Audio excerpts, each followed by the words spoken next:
The Met Gala Exhibit 2022, the Lexicon of American Fashion.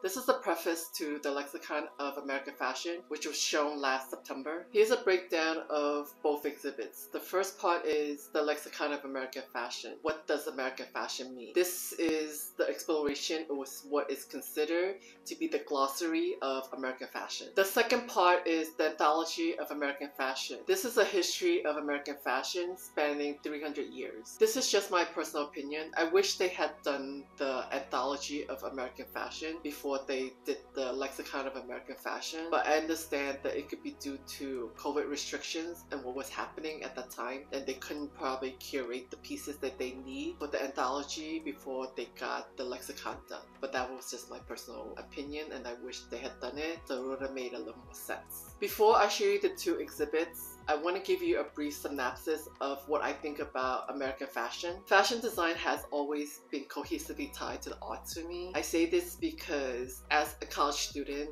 I remember going to the Costume Institute quite often. Back in 1990, before Anna Wintour took over the Costume Institute, we used to get a lot of projects, and I'm sure if you are a fashion student, hoping that this is still the case, that you go and like see art exhibits. You get inspiration from artists, from paintings, from photography, from architecture, from different forms of media, whether it's movies, TV, just different mediums of art. You try to get the inspiration, whether it's to incorporate or reinterpret it into your design. And I think some of that has been lost from what I've been seeing in design, because I think there's so many people that are coming to fashion design without any study or any degree of fashion. They just come up with the idea that they just want to do fashion without ever having to study fashion. There's a lot of talk about lack of cohesion to the theme of the Met Gala by the guests in the last couple of years, and I'm not sure if this is due to the pandemic, but here's a few other things to consider. The first is lack of good representation of designers, and I think that this has something to do with the brands and the designers who are buying the tables.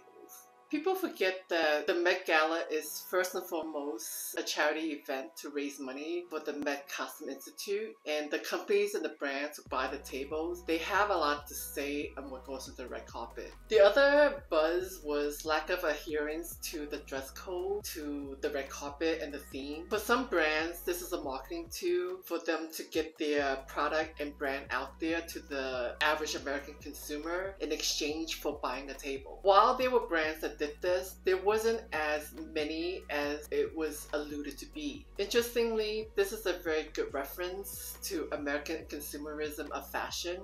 I've seen quite a few videos where people said the Met Gala red carpet was a flop or missed assignment without understanding the context of fashion design or what the Met Gala is about, the machinations behind the scenes of how the Met Gala works. At the end of the day, they missed the assignment. It's not that the Met Gala missed the assignment. People were very unforgiving. We were getting out of a pandemic, so you have to make allowances. It's not going to be as fabulous as previously. But people didn't miss the assignment as badly as how people projected to be, and people were giving like misinformed opinions to a very biased general public about how fashion the red carpet is, making it sound really atrocious, and it wasn't atrocious. It was some missteps and some bad takes, but it was not as bad as people say it was. And I think overall, a lot of people just took it literally that it's the gilded glamour without understanding there was a second part of it, which was the white tie. And if you read that part and you figured that it's a white tie, actually not a lot of people missed the mark in that. And I think that they just focus on the gilded glamour and the gilded age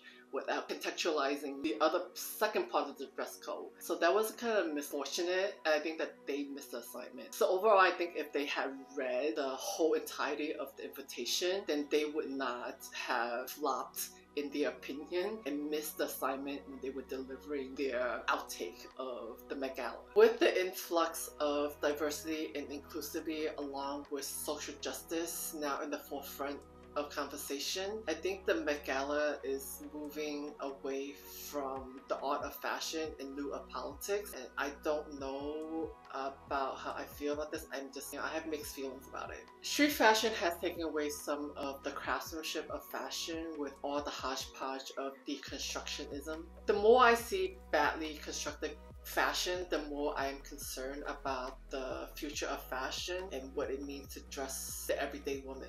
While I believe that design details aren't specific to any gender, I still think that men and women are different in body shape, curves, and linear lines that need to be addressed when you're designing for body proportions. In America, fashion seems to have taken an anti-body stand, which is kind of weird for me as a designer because women's body is inherently curvier and the men's body is inherently more linear. So if you're designing these two different categories, to be anti-body stance is just like very strange because you're never gonna get clothes to fit proportionally right if you take this. And I think this is a very strange concept to me. I'm concerned that too many designers are shifting towards heavily relying on technology to design, and somehow they're gonna lose the knowledge of basic pattern, basic sewing, and basic garment construction. They are relying heavily on embedded programs to have this information, so they are not learning that skill set. Here's two contrasting looks from last year's Met Gala Exhibit I want to highlight. Both were LVMH darlings from last year. The first is Kana Eye. Much like how fashion used to be about corseting, boning, and bustle, I feel like nowadays fashion have been inundated with shapeless fashion, as you can see. The second is some newly celebrated designers like Christopher John Rogers is reverting back to the ball gown aesthetic. Before we go to the next part,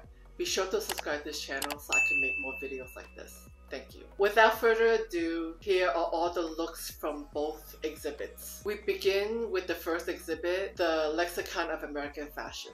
The exhibition opens up using the theme of the patchwork quilt and ending with Pablo Garant's immigration dress. As you make your way down, you get an homage to the American flag used in fashion. Lastly, as you come to the bottom, you see a plethora of styles. This is a representation of the Lexicon of American Fashion.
From established brands to contemporary designers to emerging designers, this is the glossary of American fashion as we know it now. Then we come to the second part, which is the Anthology of American Fashion. As you start the exhibit, you see one of 7 historical pieces presented, deconstructed in the construction of each outfit. There were 9 rooms created by 9 different directors, telling a story of life and fashion throughout American history. The centerpiece was created by Tom Ford, The Battle of Versailles. It was American ready-wear designers duking it out with French couturiers and solidifying American designers as a powerhouse in fashion. There were additional fashion from different eras sprinkled in, showcasing the evolution of American fashion.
The last room you should go into is the Native American room. I'm not sure if this is part of the exhibit or not, since it was in the American wing, but somehow it was also detached. This wraps up both exhibits. I hope that you can make it to see the exhibit. If you can't, I hope you enjoy this little show and tell. If you like this video, don't forget to hit the like button. Leave a comment if you have any questions. Don't forget to subscribe and help me grow this channel. Thank you. Bye.